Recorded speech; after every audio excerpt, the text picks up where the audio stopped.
Welcome back to the channel. Thank you so much for stopping by. I truly appreciate it. I, of course, am Lewis Porter Jr., and today we're going to get a little controversial, so uh, we're just going to get to it because, I mean, let's be honest. It's an interesting topic, and I want to tell you how I feel about it. And the title for this one is, What are my feelings about the Ripperverse and Eric July? They might surprise you.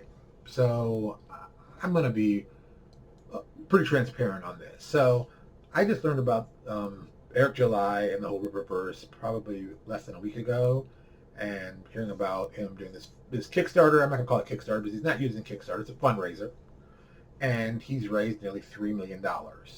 Now, that's impressive. I don't care who you are. $3 million raised. That's very impressive. $3 million raised outside of Kickstarter or Indiegogo.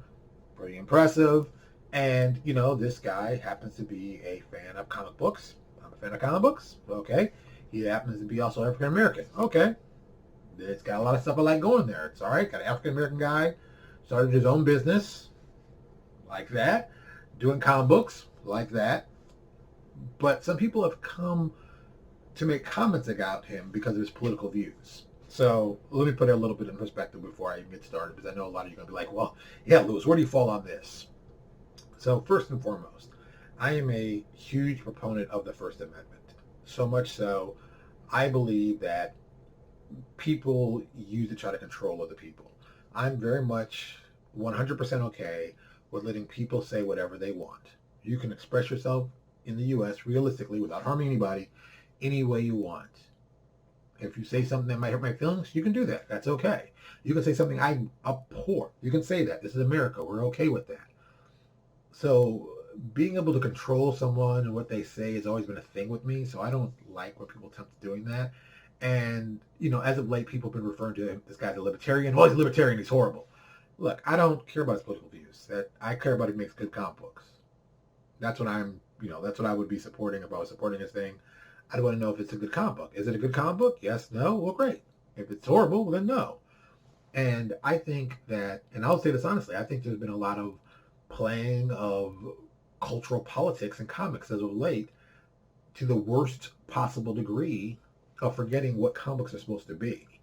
And, I've talked about it on my stuff for, Amazing Universe. We have gay characters. Does it matter to me? No. We have trans characters. Does it matter to me? No. Tell good stories. That's what's important. And if all you're tied up and looking at is like, do I feel like shooting quota that makes you feel good, then you don't care what I'm doing.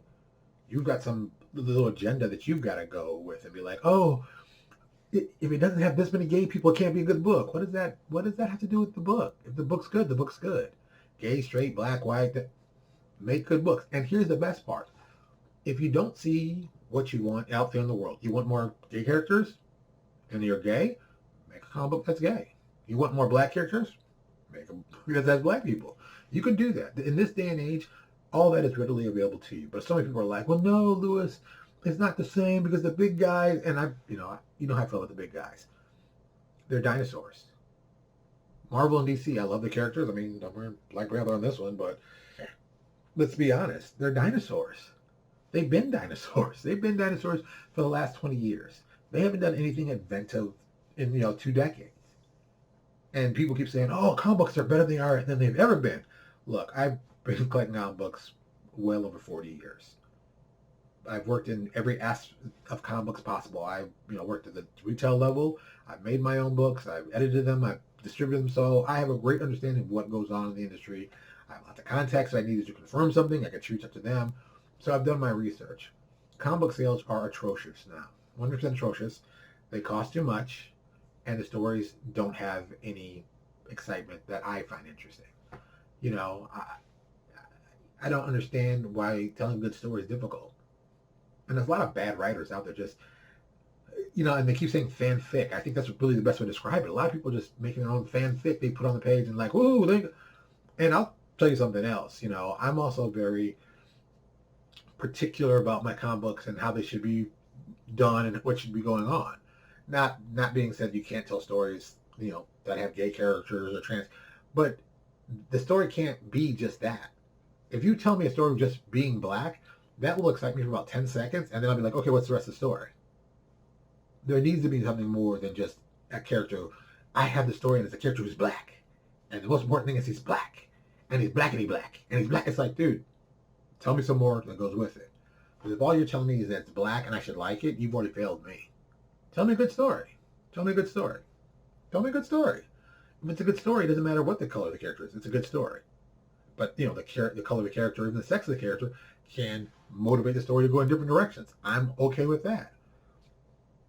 But don't just be lazy and say, oh, I did a story, the character's X, Y, Z, person of color, whatever. It's like, that's not what's important. Tell a good story. Tell a good story. So you got Eric July in his book, Isom, which I really don't like the name. I'm not going to lie. It's not my favorite name, but that's his book. That's what he named it. God bless him. More power to him. You know, people have been, you know, oh, it's this and that because of his. I'm like, dude, have you read the book? Are you judging it because you feel a way about him? Well, if you feel a way about him, that's great. You can feel a way about him.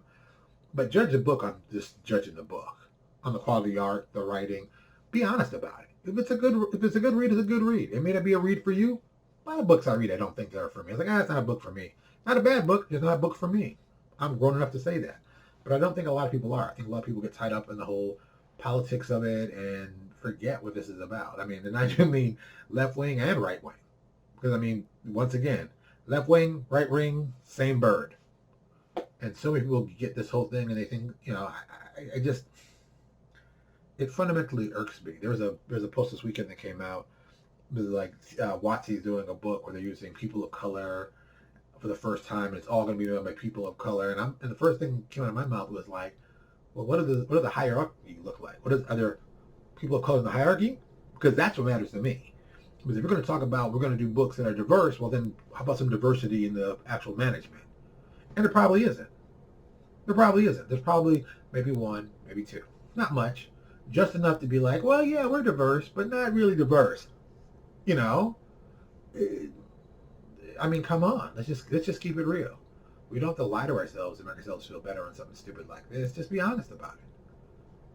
We need to focus on that. We really need to focus on being honest with ourselves and telling ourselves what's really going on instead of making up stories to make us feel better.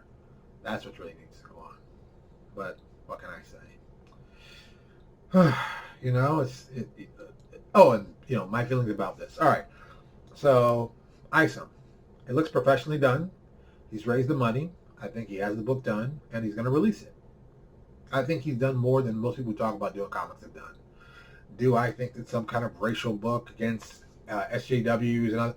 I don't know. I haven't read it. I can't tell you. Do I think this guy has a personal feeling about that? Yes. Do I feel that he has the right to have that feeling? Of course. This is America. You can have feelings about things that people don't agree with. No problem with that. You know, do I think if he refers to people inappropriately and like, no, that's not cool. But once again, First Amendment, he can say that. And he's got to deal with the repercussions of saying that. You know, nobody said it better than Ice-T. You know, freedom of speech, but just watch what you say. Because some people might slap you in the mouth over it. Just realize, what you say may not come off for everybody. Everybody may not be happy with it. Some people might want to tell you something, but some people might want to reach out and grab you about something. But you've got to take care of yourself, and you do what's best for you. That's all I can say. I'm going to check this out if it gets to the comic shop, see if it's actually worth anything. I mean, quality, maybe not in price. But if it's good, it's good. If it sucks, it sucks. I'll tell you either way. I hope it's good. I hope somebody who raises $3 million can put together a good story, or hire some people to do good story, or hire some people to tell good stories. I mean, he was smart enough to get Chuck Dixon on this show, who understands how to write books very well. He's been doing it for decades. So he's at least got that, you know, common sense. So let's hope. Let's cross our fingers. Let's hope that it's actually a good book. All this flap is all made up, and it's something that people can enjoy as a comic as a whole, on all levels. But realistically, there's some people who get into comics, they don't really care about the comics. They care about sending their agenda, whatever it is, positive or negative, depending on what side you are, and that's what they focus on. But that's not what I'm focused on. I just want to do cool stuff. I've always just want to do cool stuff. What can I say? Thank you so much for watching. I really appreciate it. If you have any comments, please feel free below to leave comments. If you like what I said or if you hate what I said, hey, I'm good either way. Put them down there. I'll enjoy your reading, and I'll make comments back. What can I say? That's how we do it here. Thank you so much for watching this channel. I appreciate it, and I will talk to you all later.